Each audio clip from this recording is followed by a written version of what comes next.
Bonjour à tous, nous sommes le dimanche 3 mars 2019. Il y a de cela plusieurs mois, l'affaire Benalla commençait, c'était début juillet. Nous allons revenir sur ce feuilleton qui comprend de nombreux épisodes. Retour tout de suite sur l'affaire Benalla avec ce reportage.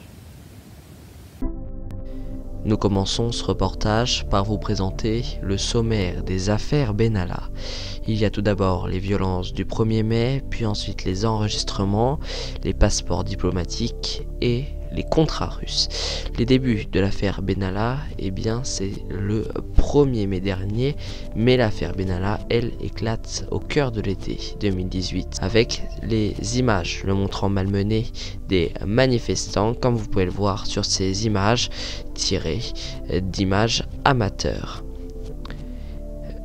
Alexandre Benalla a un brassard de police, un casque de police. Son identité est révélée par le journal Le Monde le 18 juillet dernier, quand il est identifié. Il est avec son ami Vincent Crins, qui travaille lui aussi à l'Élysée.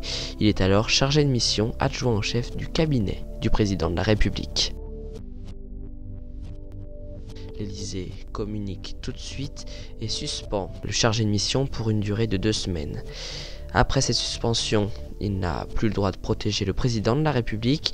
Or, il est pris en photo dans le bus des Bleus lors de la descente des Champs-Élysées, dans le bus des Bleus, aux côtés d'Emmanuel Macron. Alexandre Benalla est ensuite mis en examen, c'est le 22 juillet dernier, avec son ami Vincent Crins pour violence en réunion. Les suites de l'affaire Benalla. À présent, ce matin, la commission d'enquête de l'Assemblée a auditionné le commandant de la compagnie CRS qui est intervenu le 1er mai à la rue de la Contresca à Paris. Une commission où ne siègent plus maintenant que les élus de la République En Marche. Les partis de l'opposition ont suspendu leur participation. Alexandre Benalla sera également licencié par l'Élysée le même jour. Vincent Crins, lui, s'occupe de la sécurité au sein de la République En Marche et effectue de manière ponctuelle des missions à l'Élysée. Ils seront tous les deux placés sous contrôle judiciaire, ce qui leur interdit tout contact. Nous en venons maintenant à l'affaire des conversations privées. C'est le 31 janvier 2019 que Mediapart publie des enregistrements datant du 26 juillet dernier, dans lequel Vincent Crins et Alexandre Benalla se parlent dans un appartement. L'affaire Alexandre Benalla aura-t-elle une fin? Ce jeudi, Mediapart a révélé de nouveaux éléments concernant cette affaire et ont publié des enregistrements datant du 26 juillet 2018 dans lequel le principal intéressé se vante du soutien du patron, comme il l'appelle, c'est-à-dire Emmanuel Macron, auprès de Vincent Crins, un ancien collègue, alors qu'il s'était interdit de se voir par le contrôle judiciaire. Il y a aussi d'autres conséquences après la publication de cet enregistrement. Il y a la démission de la chef de sécurité du Premier ministre, Marie-Élodie Poitou, où les enregistrements ont probablement été enregistrés chez elle. Le 20 février dernier, le parquet de Paris annonce avoir ouvert une enquête pour entrave à la manifestation de la vérité.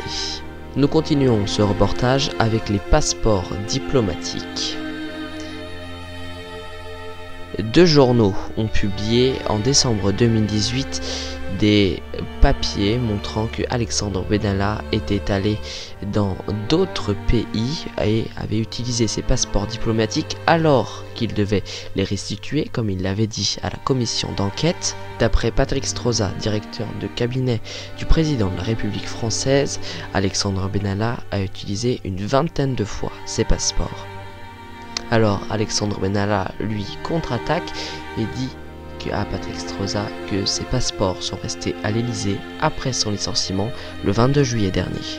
Alors, depuis le 18 janvier 2019, il est mis en examen pour l'usage abusif de ses passeports diplomatiques. Et enfin, nous terminons avec les contrats russes. Le 7 février dernier, le parquet financier indique avoir ouvert une enquête sur un contrat signé de la société Mars de Vincent Crins et Istanguer Makhmoudov, un oligarque russe, qui selon Mediapart, ce contrat a été négocié par Alexandre Benalla alors qu'il était plus à l'Élysée. Si elle est avérée par la justice, eh bien Alexandre Benalla encourt de nombreuses années de prison.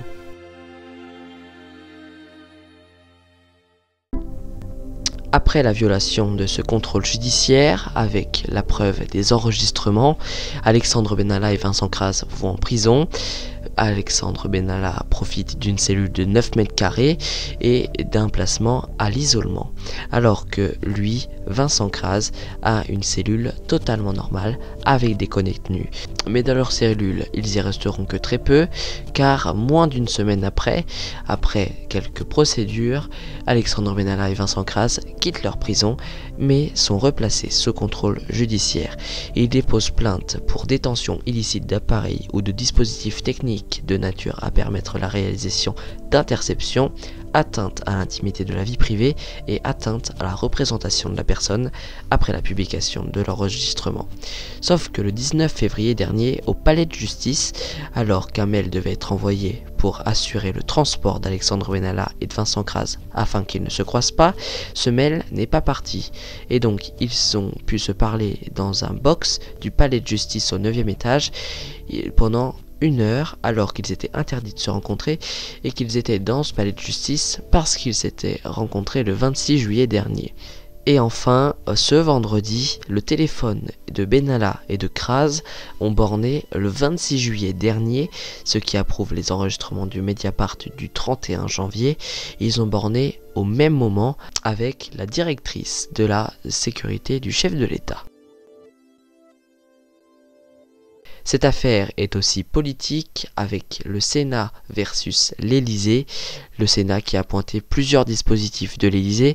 Le Premier ministre qui a contre-attaqué le plus souvent possible. Emmanuel Macron qui lui aussi contre-attaquait contre Alexandre Benalla, qui l'accusait d'avoir encore des contacts avec Emmanuel Macron, ce qui le président a refuté, mais qu'il a avoué ensuite à demi-mot fin décembre 2018. C'est la fin de ce numéro d'Infomag. Merci de l'avoir suivi et à très vite.